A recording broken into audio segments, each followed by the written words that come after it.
This is the Peugeot 3008 SUV. We've already made a full in-depth review of this car, which you can check out by clicking this card up here. But today we're going to do something a little bit different. I'm a big fan of European car safety, and this car right here is no exception. So we're going to make a full in-depth review of the safety features of this Peugeot 3008 SUV. Let's start off with the basic stuff first. NCAP ratings, or New Car Assessment Programs, the Euro NCAP. How many stars did the Peugeot 3008 SUV get?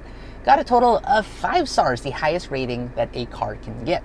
Anyway, the other more basic stuff over here, you do get your driver airbag, your passenger airbag, side airbags, as well as curtain airbags, giving you a total of 6 airbags in this car. You also get ABS with this one, emergency brake assist, dynamic stability control, and anti-skid regulation, plus ISOFIX tethers at the back for your child seats.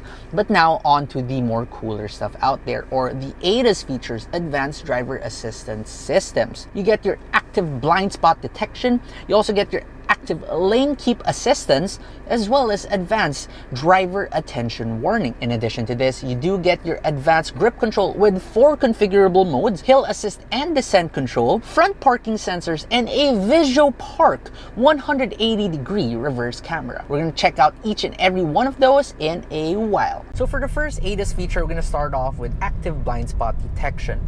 In a lot of cars, once it starts functioning and it starts to turn on the light over there, the very moment you do turn on your turn signals, it's gonna blink.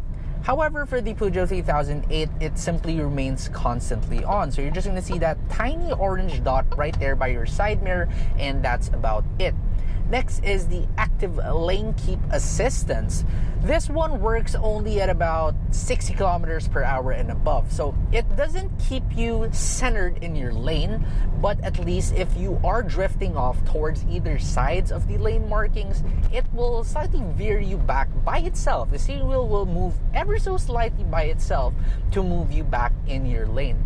Overall, these two features, they're probably not the most cutting edge out there, but it's simply great to have them inside your car, and it's a good thing that the Peugeot 3008 has it. One bonus feature though that I really do want to commend the 3008 for is the speed limiter. While the 3008 doesn't get adaptive cruise control, it has this limiter function. This is particularly important here in Commonwealth, where there is the speed cameras now, and as well as on Skyway, where you do have to maintain that specific speed. You can just step on the throttle and you don't have to worry about going above a certain speed limit. The very moment it reaches, for example, your set amount of 60 kilometers per hour, even if you step on the throttle, it won't increase further. But here's one thing though.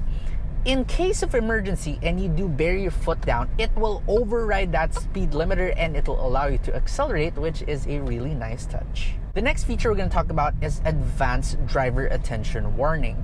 So in theory, how this works is that the car will detect if you are falling asleep behind the wheel, and it's going to ask you to take a break, to pull over and all that.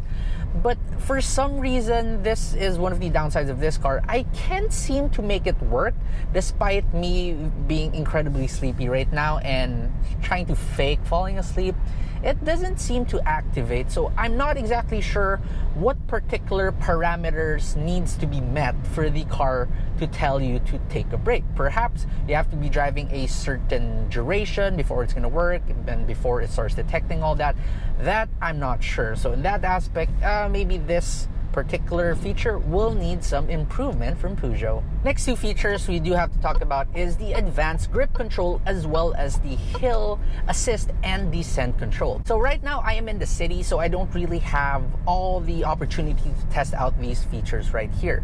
However, I was able to take the 5008 SUV, which is pretty much the 7-seat version of the Peugeot 3008, to a rather sandy area a while back, and I was able to use out all of the features of the advanced grip control, except for snow mode, of course, because, well, we are in the Philippines. I got to try out the mud mode as well as the sand mode, and I even tried turning off the traction control just for the kicks of it, and it was able to keep up really well despite being just a front-wheel drive car. At no point in time did I experience any slipping. The stability control was able to counteract everything pretty well.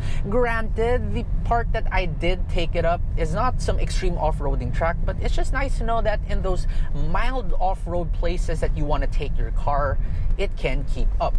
And same goes for the hill assist and descent control. It doesn't really slip back even if it's a hard incline, and if you are going down a hill, it does it very, very steadily. Now let's check out the front sensors as well as the reverse camera of the Peugeot 3008 SUV. So as I'm approaching this car in front, a lot of cars would only give you reverse sensors and reverse camera, but for this one you even get those front sensors, which will first pop up here by your screen, and then the audible warning. That way you know how close you are to the car in front of you. But now we go on over to the reverse camera. This camera is a bit weird. There's parts that I like and parts that I don't like. So put the car into reverse and it gives you an incredibly clear camera right here with swiveling lines.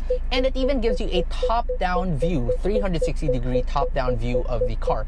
However, what's kind of weird with this one is at first it starts out like this, as if there's a blank fog of war kind of thing. But as you go back, it somehow processes that image and finally gives you the full image of this. Well, that is somewhat of the limitation of this car because it only has cameras at the back and it doesn't really have side cameras and front cameras, so it can't really give you a full stitched view of everything until it gets to progressively scan it with the reverse camera.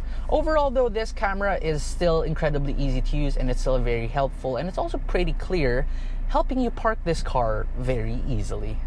At 2.21 million pesos, the Peugeot 3008 SUV may not have some features that other cars have nowadays, including adaptive cruise control.